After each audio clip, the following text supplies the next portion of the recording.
أعوذ بالله من الشيطان الرجيم بسم الله الرحمن الرحيم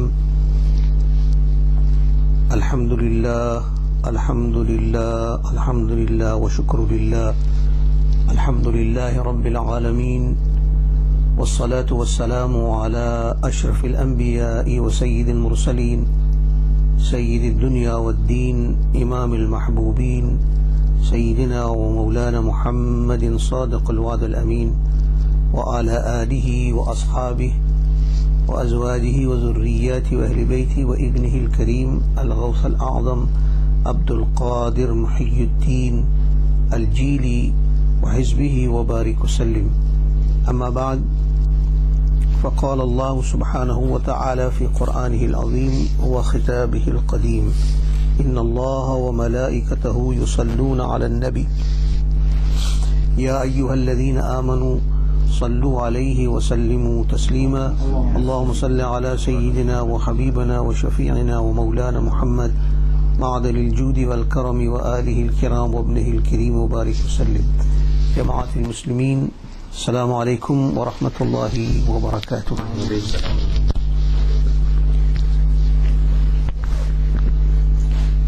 Inshallah ta'ala, we will be discussing the last and final session of the subject of haazir and naazir. I hope and pray that Allah subhanahu wa ta'ala guide us all on the path of haqq. And whosoever studies these tapes and these DVDs, they should do it very critically, as I have exposed the truth, and I hope that this truth will guide the viewers, the Muslim in general, on the path of Sirat al-Mustaqim, on the path of the Qur'an al-Kareem, on the path of the hadith of the Nabi sallallahu alayhi wa sallam, as it is very important to understand your religion, and it all depends on who teaches you. It depends on what type of ustaz you have, what background he has, what beliefs does he subscribe to. Is he of the ahle sunnah wal jamaat, or is he of any other group? All of them call themselves ahle sunnah wal jamaat, and this is confusing the coming generation. The youth of today are very confused about it, and they are actually frustrated to an extent to say that I will not follow any one of these groups because each one is contradicting the other. This should not be the attitude of somebody who is searching for truth, because Allah subhanahu wa ta'ala says, الَّذِينَ جَاهَدُوا فِينَا لَنَهْدِيَنَّهُمْ سُبُلَنَا. When you search for the path of Allah subhanahu wa ta'ala, and the path of Allah subhanahu wa ta'ala is the path of truth, of haqq, and Allah has promised the seekers of truth to guide them. And when you make a sincere intention with your iman, with your faith and total conviction, what happens is Allah subhanahu wa ta'ala promises لَنَهْدِيَنَّهُمْ. Verily Allah subhanahu wa ta'ala will certainly show them the paths towards Allah subhanahu wa ta'ala. So when your sincerity depends on your sincerity to activate the mercy of Allah subhanahu wa ta'ala. It's not, you should not have that bad attitude and that lethargic attitude. I will tired of hearing this, and that person comes, he says this. Okay, to an extent humanly it does confuse the mind, but when you get confused means that you are looking for something and you don't want to be confused, and that which you are looking for is truth. So you now dive in the ocean of truth, apply all the truth and sincerity you have, and call out to Allah. Say, oh Allah subhanahu wa ta'ala, I am looking for the truth. Guide me, as I am very confused with the situation of the society. And many scholars that come here are giving conflicting ideas about the concept of Iman and how we should believe. Then Allah subhanahu wa ta'ala will certainly help you. So the point of haazir and naazir, as I said, it is a quality that is bestowed by Allah subhanahu wa ta'ala on whomever Allah ordains. It's not a quality for everybody. It is this is a speciality, this is an exclusive quality, divinely backed and assisted, because the concept of haazir and naazir is mainly influenced by the power of the divine. It's not something that you go study in a school, look at books and read books and sit down by teachers to learn haazir and naazir. Haazir and naazir is not a certified or a course that you do.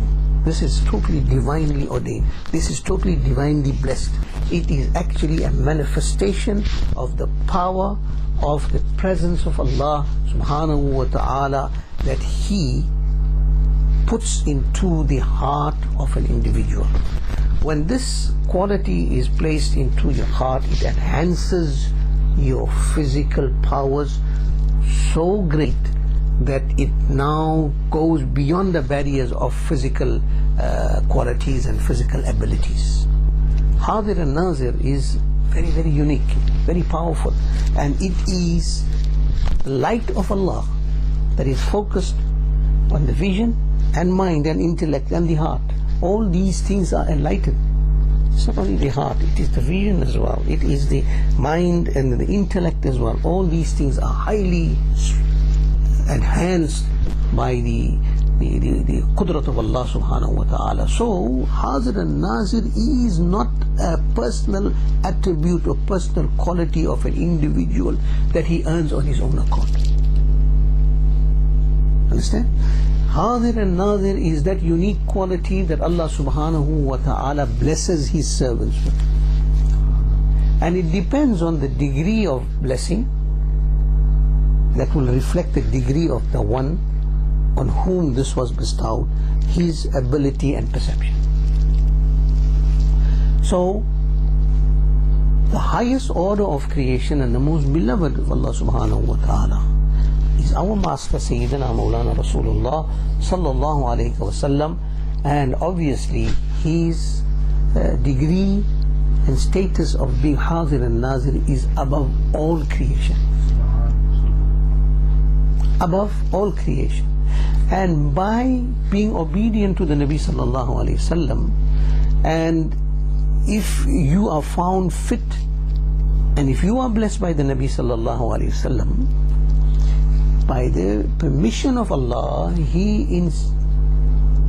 inspires the individual believer and follower, that is the ummah, with these qualities, because all good qualities are reflections of the good qualities of the Nabi sallallahu alaihi wasallam. He is the main barrier. That's the thing that we fail to understand, and some people very arrogantly reject this fundamental faith.